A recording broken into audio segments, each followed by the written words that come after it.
Are you an early stage founder revolutionizing the future of retail? Then you're in the right place.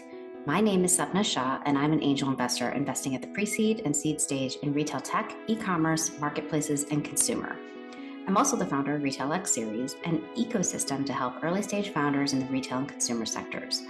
Retail X Series includes events, a YouTube channel, a Slack community, resources for founders, and this podcast.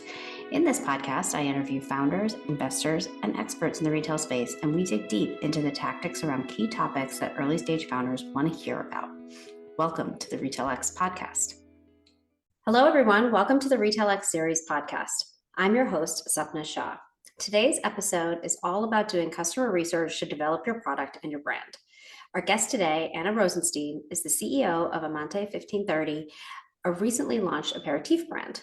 Anna will talk about how she used a variety of techniques to do the customer research that was critical to developing both the actual product as well as the brand itself. Welcome to the podcast. Thank you for having me. Very excited to have this conversation. Let's start with a little bit of your background. Just tell us a little bit about yourself and your background before Amante. Yeah, totally. So hi, I'm Anna. I am the CEO and one of the founders of Amante 1530. I started my career off in consumer venture capital. So I graduated from Brown in whatever year that was, 2015. Studied political science, knew early on that I loved it, did not want to do that for a living, but loved it in theory, and knew like halfway through college that I loved this thing called venture capital. And that was before VC got as big as it is today. I think when I started at the first firm that I worked at, BetaWorks Ventures, there were a handful of venture funds in New York that people could list off the top of their head. And there were a handful of jobs in the country for graduating seniors in college. I got my job at BetaWorks Ventures. I simultaneously applied to the 2+2 program at Harvard Business School, which is a program they save 100 spots in each class for students that have more atypical backgrounds: political science, history, tech, entrepreneurship, which at that time was more atypical. And then they hold your spot for whenever you want to come. So I was very lucky to get into that program. So I went to BetaWorks Ventures for 2 years and then went to HBS. BetaWorks is an amazing place. It was the first venture studio in New York and really different from an incubator or an accelerator program in that BetaWorks built companies internally. They would find smart people, talented people that they liked working with and said, hang out, build a company at your leisure. And then on the side, they were investing off balance sheet in interesting opportunities. What BetaWorks realized was that they didn't have follow-on capital, right? When you're investing off balance sheet, you don't have a fund to deploy when you're, as BetaWorks was, an early investor in Twitter and Tumblr and Kickstarter, but their returns didn't line up. They went on to raise a proper fund. That's when they hired me. We were a tiny team. It was just an awesome group of people. Me, Matt Hartman, Peter Rojas, and John Borthwick on the fund team. I stayed there for 2 years. It was very bittersweet leaving. I was excited to go to business school, but I absolutely loved it there. It was the best first job I could have possibly imagined.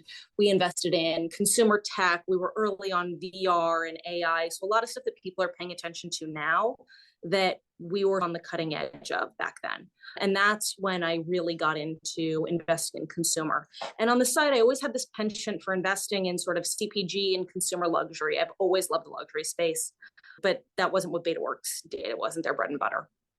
Went to HBS. I had been close with the RRE Ventures team for a long time. Stuart Elman, one of the founding partners, has been my mentor since I was like 18 years old.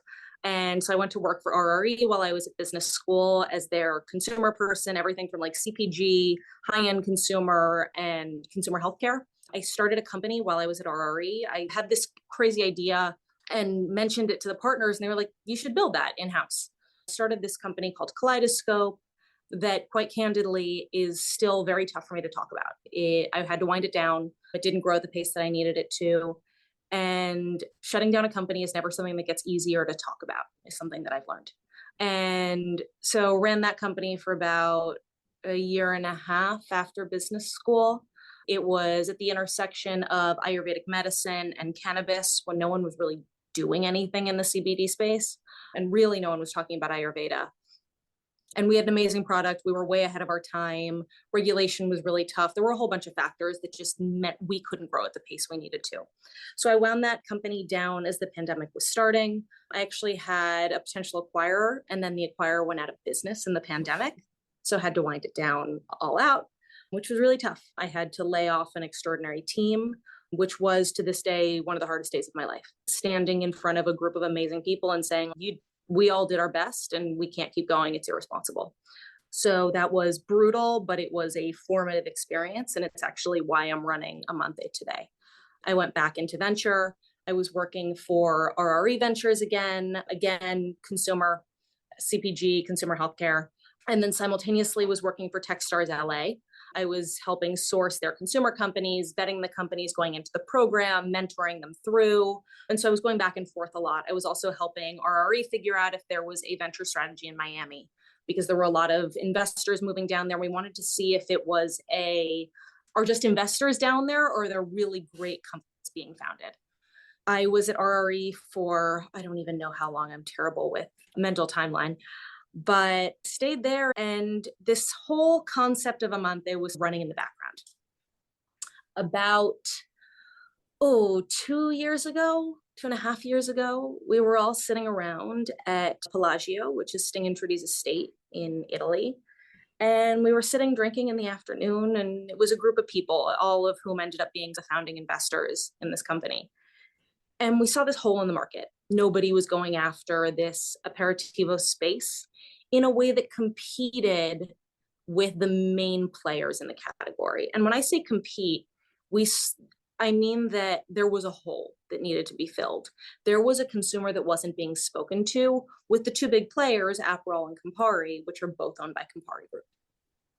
And so we were sitting there thinking, like, there should be something else in this space, sitting around, inspired by sitting around with the people you love in Italy in the afternoon and having a great cocktail. So we started tinkering around with this idea.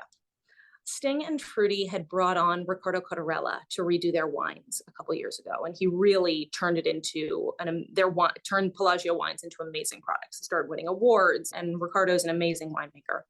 He had a background in Amaros, so he helped us start tinkering around with formulations.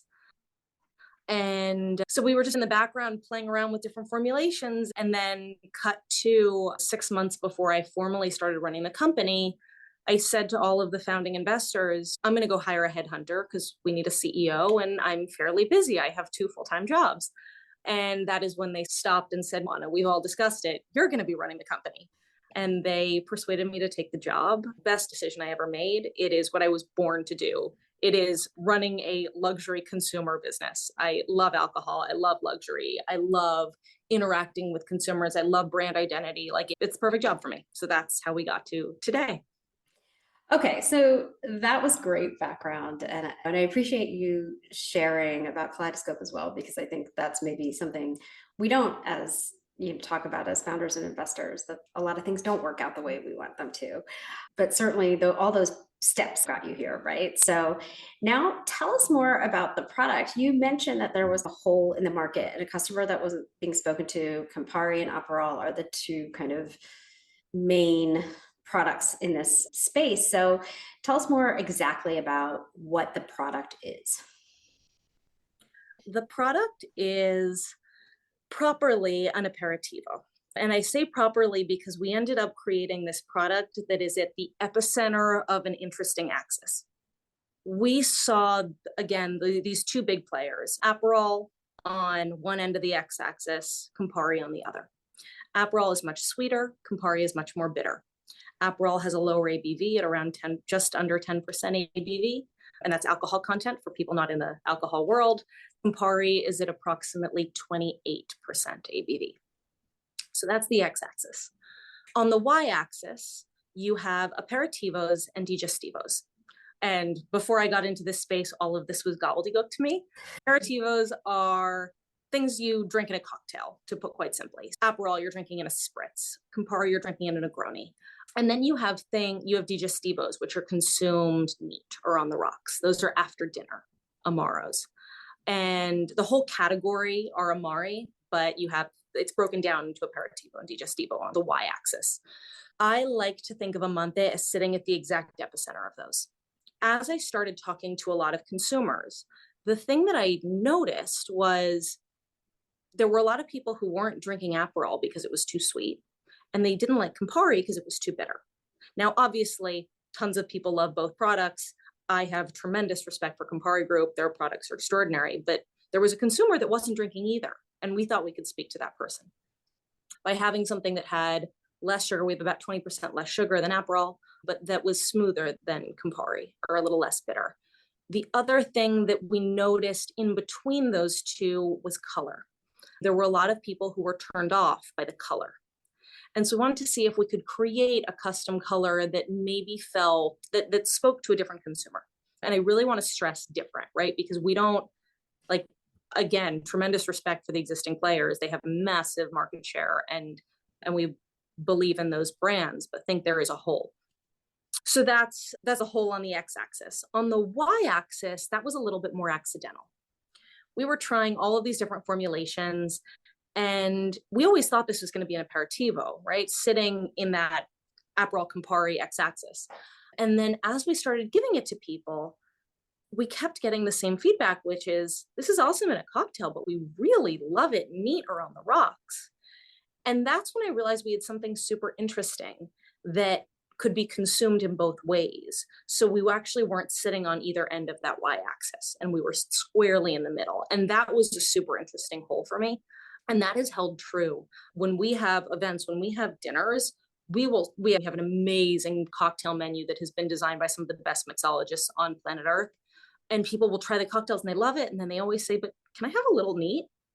And what that actually inspired, I can't remember if I showed you a picture, but I had been meeting with, let me rewind.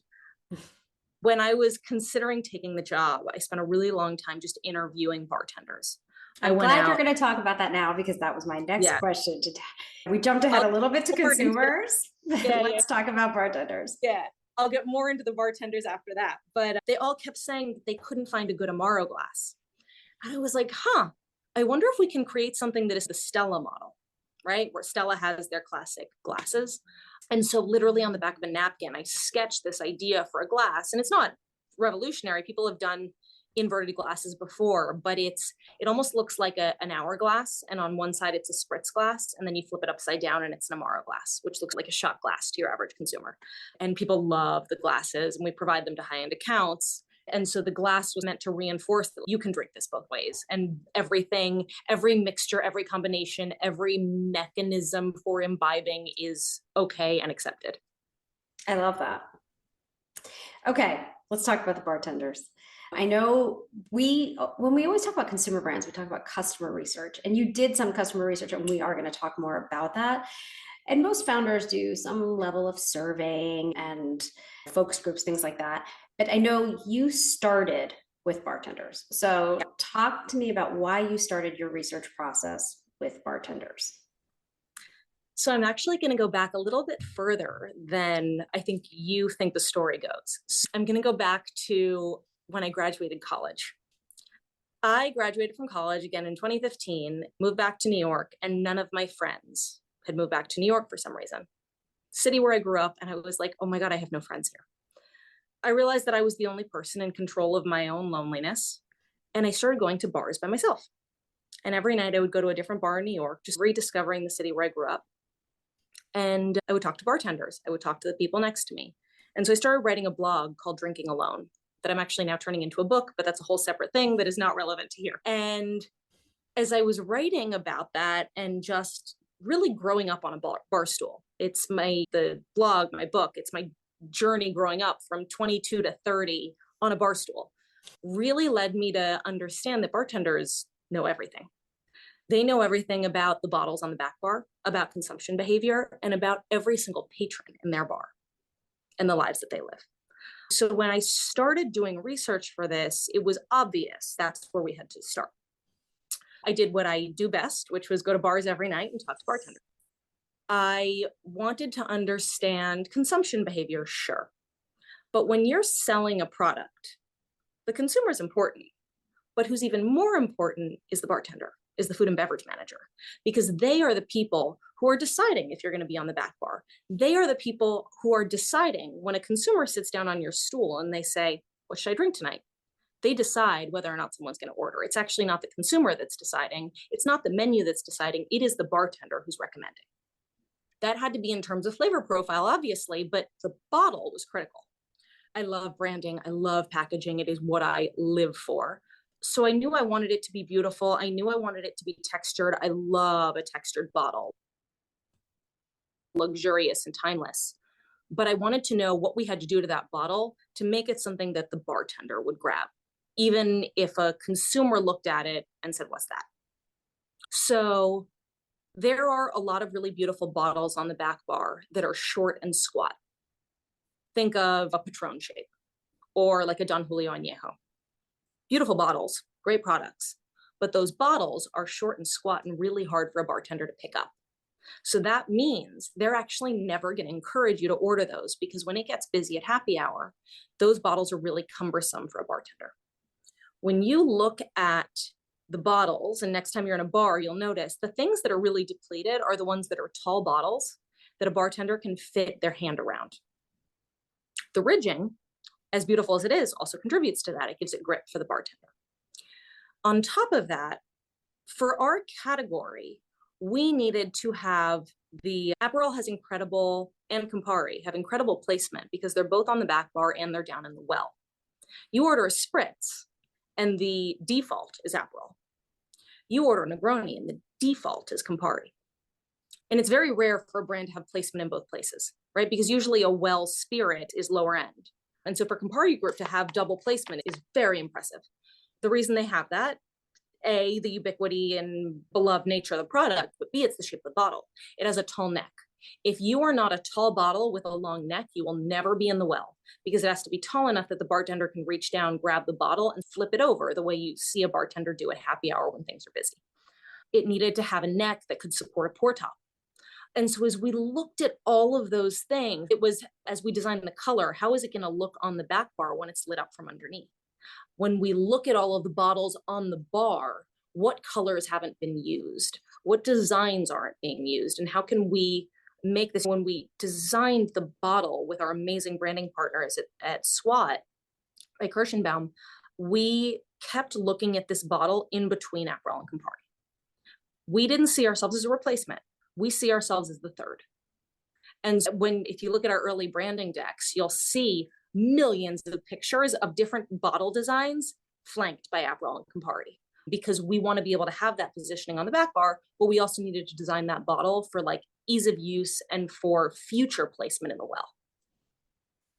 You know what I love about this story is that the insights that you got were so much about the functionality as well as the look of the bottle itself, right? And where could it go and how would a bartender use it? And I think that some of that insight was just so critical to what you were building.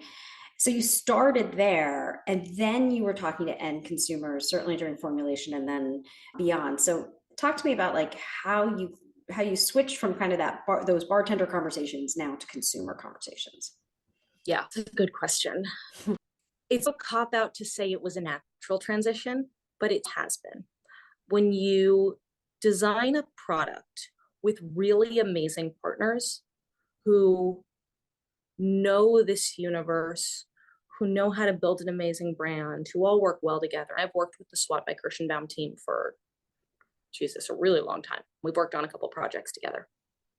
And when we did all of that work together, and when we all came up with this concept and this branding and this bottle that we loved, that fit the bartender's needs, it turned out the consumer was obviously going to love it too. The whole brand identity was really thought out. This intersection, I haven't talked about it yet, but the intersection of a modern La Dolce Vita with the origin of Italian tarot, which is the 1500s in Italy is where tarot cards come from. And that's a back label on our bottle. The whole story, the visual identity that we knew would make it stand out on that back bar has turned out to really resonate with consumers as well. So we actually didn't have to give it as much thought, because when we saw the bottle and loved it and we're like, we have to have that on our bar, it turns out other people felt the same way too. I spent a lot of time studying the bottles that I loved in the market. And When you walk into my apartment, I have this old bar from the 1920s, and I have all of my favorite liquor bottles on it.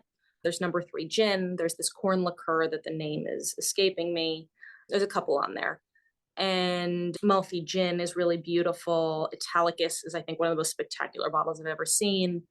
And uh, there's another liqueur that I love it's like a maraschino cherry liqueur, which is so not something that I personally would drink because I don't love sweet things, but the bottle is unbelievable. I have all of those bottles on my bar, and I studied them really closely to figure out what did I love about all of them and what did we want to not replicate, but why was I drawn to those bottles? And so as we design more and more of the bottle, it was studying like why did people gravitate toward those bottles, and it was talking to different consumers and seeing what they loved on their own bar. Once we launched, we always had this strategy of we're going on premise first. This is a spirit that needs to be consumed in a bar. You have to try it in a cocktail. It has to be served to you for you to realize what it is, as beautiful as the bottle is. That is totally the case. But what is fascinating is the day we launched, everyone was like, I want a bottle. I need it on my bar. So we actually went into off-premise way earlier than we anticipated. And I think that's really a credit to the bottle design. And sure, the liquid is extraordinary. People try it and they're like, I knew the bottle was great. The liquid's really good. People actually want to go into liquor stores and buy the bottle. And so it was accidental. It was what we always dreamed would happen. It just worked out. And you just mentioned that you alluded to the tarot card and the branding. So let's talk a little bit more about that, because we've talked about the product and we've talked about the research you've done to get the product to launch. But the branding, besides the bottle itself, the branding on the website, the branding that you had to do with bartenders and food and bev managers, and the branding for the consumer, how was that informed, this kind of tarot card thing, the visual identity, by all of what you learned in this long process before launch? Sorry, repeat. You mean like how did we get to the brand identity that we have today? Yes. Okay. A lot of happy coincidences and magical moments in Italy, which is such a wonderful part of the story. We always love this idea of a modern La Dolce Vita in terms of typography. That's always knew we wanted it to be based around this idea of love, and not just romantic love, but friendship love, and just bringing together the people you love most around a cocktail and a bottle on the table in Tuscany. So that was where we started. It was a year after we had come up with this concept for the category that we were sitting at Pelagio once again, and we were sitting having a cocktail, a group of us, before dinner, and we were trying to come up with a name, and someone had a tarot deck. I did a quick search. I was like, wow, that's wild. Tarot was invented in Italy in the 1500s. Pelagio was founded in 1530. And I thought that was really coincidental and weird and eerie. And it was this beautiful sort of, not holographic, but like silver foil tarot deck that I loved. And I have the exact tarot deck on my coffee table now. And I was trying to come up with a name, and we've been sitting agonizing over it. And I turned to Sting and I said, we were talking about tarot and whatever. And the person with the deck flipped over the first card, and it was the lover card. And he literally looked at the card and goes, Amante, that's the name. And Amante means lover in Italian. And it was funny, we were actually, as we were doing all of the launch materials, he actually didn't even remember that he had come up with the name, which I think is, he like writes beautiful lyrics every day. And it was just so funny. He was like, did that happen? I was like, it did. And I actually went back, I have texts with Richard Kirschenbaum, who's one of the other founding investors, as it was all unfolding, I was like, we've got the name. And it was this idea of you can walk up to the bar and order a lover, which is like cheeky and adorable, but also really ties this idea of like love in Italy. And so when you look at our logo, it's this very classic Italian La Dolce Vita typography that's in a diagonal across the bottle, Amante 1530 being an homage to Il Pelagio 1530, the estate. And then you have this blue label in the background that has silver foil on it that is our take on the lover's card in the tarot deck. That's such a great story. I love that story. I think naming is so hard for brands. Oh, yes. I think everybody should get Sting on their side and have him just name their stuff. I'll never forget. I met, not met Richard. I've known Richard for a long time, but I started talking to Richard about my old company, Kaleidoscope, and he helped me with some of the marketing. And I had already named the company when I went to him, and he goes, he saw the packaging, he was like, I love the packaging, I love the bottle. I really don't like the name. And I go, why? I think it's beautiful. And he goes, it sounds like colitis. And I remember thinking like, oh my God, I can never unhear that. Oh, that's a good story. Okay, so you've done all this work on branding, on the product itself, on the packaging. You've talked to bartenders. Your insight from the consumers was that people wanted to use it as or drink it as both a aperitif and a digestif. You launched the brand recently, actually in September, and we're sitting here at the end of October of 2023 talking about this. What has kind of response been since? I don't want to jinx it, but wild.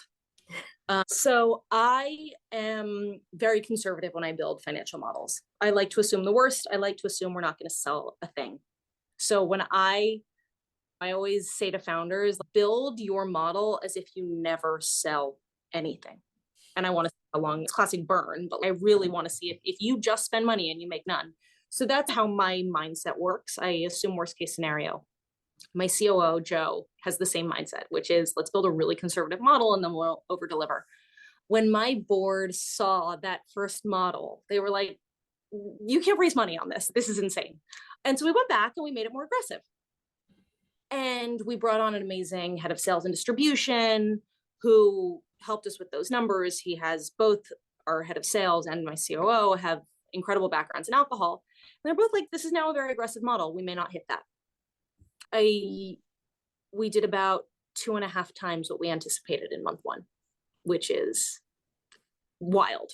And that is in one market. So that is just Manhattan, or no, New York City. Yeah, because we're in Brooklyn and Queens. That is before Italy, before California, 2.5 times what we anticipated for month one, which is an aggressive goal. So for launch, we freighted. The rest is coming in a container on a boat.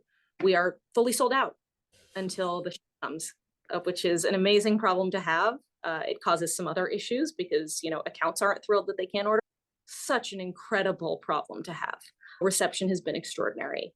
We got a review from one critic who loved the product, gave us an A-.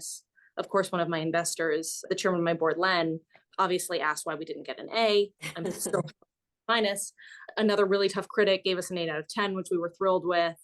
And reception has just been extraordinary. People try it and they're like, we totally get what you did here. It is a more complex flavor profile.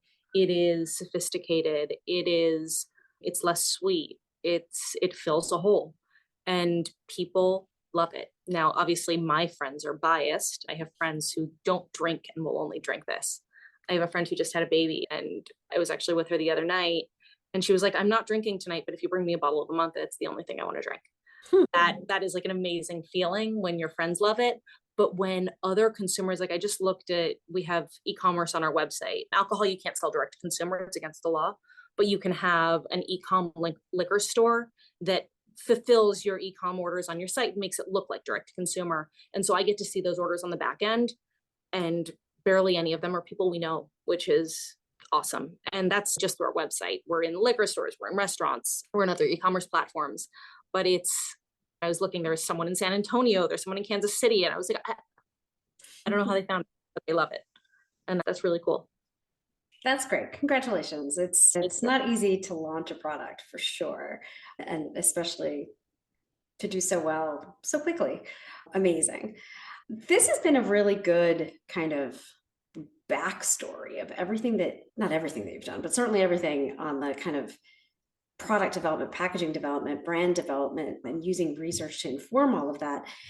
And we've talked a lot about each of those things, but is there any kind of other kind of critical advice that you would give founders who are early in this process as they start to think about the research and the learnings and the insight that they need to find for their product and how they should do it?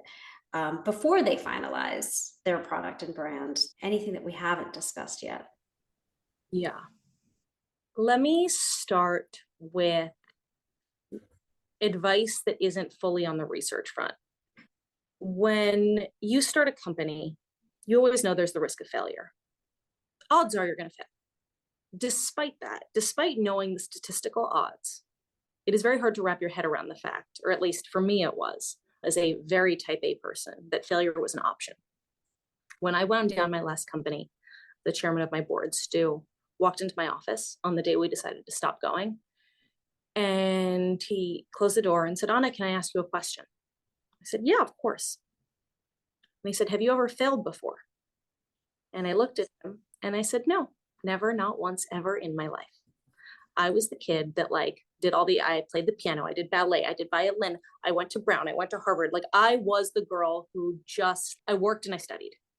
And so failing was a very rattling moment for me.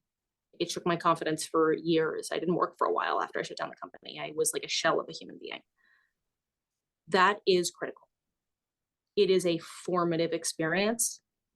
And you will likely, as a founder, build something that is not going to work, and it's going to be the best thing that ever happened to you. And that sounds trite, and everybody tells you that failure is the best thing to ever happen to you. Failure is the best thing that will ever happen to you. It is why I was asked to run this company. I know what I did wrong. And sure, there were a lot of things that were out of our control, but I'm totally now willing to acknowledge that there were things I did wrong. And you learn and you get better. And a friend of mine, when I was considering taking this role, sent me a whole bunch of articles about people who were successful in their second acts, successful in their third acts. So many founders fail a million times before they get something right. And that's okay. So that's first piece of advice. And in addition to that, it's also really okay to be sad and depressed about failing. You don't have to be brave. It sucks. It is the worst thing that will ever happen to you. And that's fine. You lost a lot of people's money and that feels so horrible. The world keeps going and your only option is to move forward. In terms of advice, more on the business front, I think it's really important to, as you're doing research, think about every single party that will ever interact with your product. My experience is predominantly with consumer. So whether it's CPG, whether it's reproductive health care, think about all of the stakeholders. And so it's easy with a consumer product to just think about the end consumer. For us, it was bartenders. It's the actual drinkers. It's distributors. It's warehouses. It's manufacturers. It's influencers, as much as I hate to say that.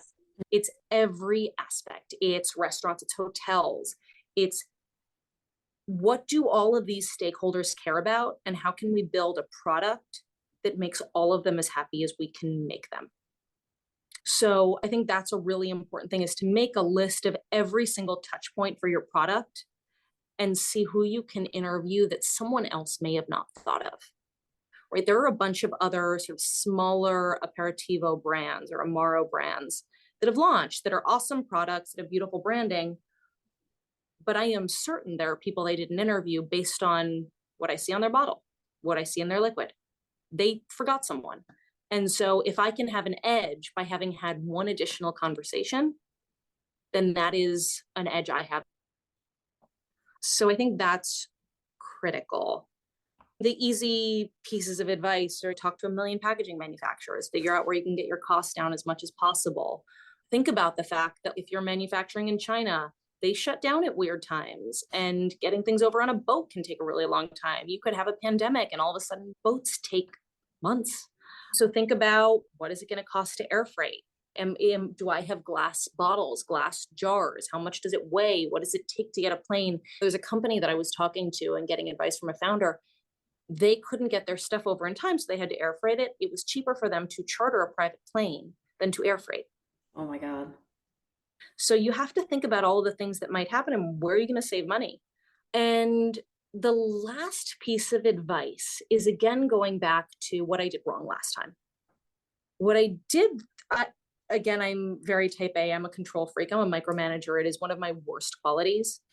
One of the things I think I'm doing right this time is I hired the best people to do the things that I'm not good at. I am really good at brand. I am really good at being the mouthpiece for the brand. I'm good at marketing. I am good at the like, how do we build the best fucking luxury brand we can? Am I the supply chain wizard? Absolutely not. Go ask my supply chain professor at HBS. He hated me. My COO is extraordinary. He could do this in his sleep. The supply chain he has built, the margins he's gotten us, like he's extraordinary. Did the same with sales and distribution. I don't come from alcohol. I knew we needed someone extraordinary who knew the distributors, who knew how to get placement in which markets and thinking about who we needed to partner with. I'm the person who figures out which markets are we going to go into next. Where is our luxury consumer going? And then I go to my head of sales and say, okay, how are you going to get us into that market? Because our luxury consumer is in New York and California in September and October. In November, they go down to Florida. In December and January, they go to Colorado, Utah, Wyoming, Montana. So if we're going to follow that luxury consumer, and I've mapped out this sort of roadmap of where we need to be, in which state, in which country, we need to be in Switzerland by December to be in Samoritz and Stade, because that's where our consumer will be. Then I take it to my head of sales and say, go find us those partners. But am I the best at doing that? Absolutely not. And so I learned that there are people who are so much better at things that I suck at. And if I can hire people that I have faith and that I have confidence in, I can back off. And so I really try to, my last company, I felt like I was constantly redoing everyone's work and it pissed people off. And I actually think it made us a worse business. And I'm really trying to be hands off where I can be, where the people who I work with can just do a better job. That is such good advice. And honestly, actually, all of those pieces of advice were great. But this last one is, I think, one that is really hard for founders because they do redo everybody's job. They don't hire the person who necessarily that they either can't afford, or hire a junior person, think like that person can do it. It is very hard to run a company, and there are many roles that we can't all be amazing at. Totally appreciate that advice. Yeah, I was talking to a new founder and giving her advice. And I was saying to her that the thing everybody gets wrong about the entrepreneurial lifestyle persona is that you shouldn't be sleeping, that you should be running around like a chicken with your head cut off. If you're doing that, you're doing the job wrong. If you are stressed and you're not sleeping and you're not eating and you're not sure, I've had weeks like that. The week before we launched in New York, I don't think I ate a thing and I slept 2 hours a night. If that is your life 100% of the time, you're doing the job badly and you're doing it wrong. Your life should actually be relatively stable and calm if you're running a company, because you have hired people and you've delegated in the right way that the business runs smoothly. If it's a 5-alarm fire at all times, something is wrong. And so this notion of the exhausted, overtired, wiped founder is so dangerous to a business, because that's not what it should be. Yeah, I couldn't agree more. I couldn't agree more. This, Anna, has been amazing. This has been a conversation. We started talking about kind of customer research and insight. We've gotten into failure, being a startup founder. I think we've covered a lot of things here. Thank you so much for your time and for sharing your advice and your tips on the podcast. I really appreciate it. Of course. Thank you so much for having me. And thank you all for listening to the Retail X podcast. We'll have another new episode out shortly. Thanks for listening. If you'd like to learn more about Retail X Series, check out www.retailxseries.com for more information, including recordings of past events. You can also follow us on Twitter and Instagram at Retail X Series. You could also learn more about me, find fundraising resources, or submit a pitch deck at www.redgiraffeadvisors.com. Thanks, and catch you next time.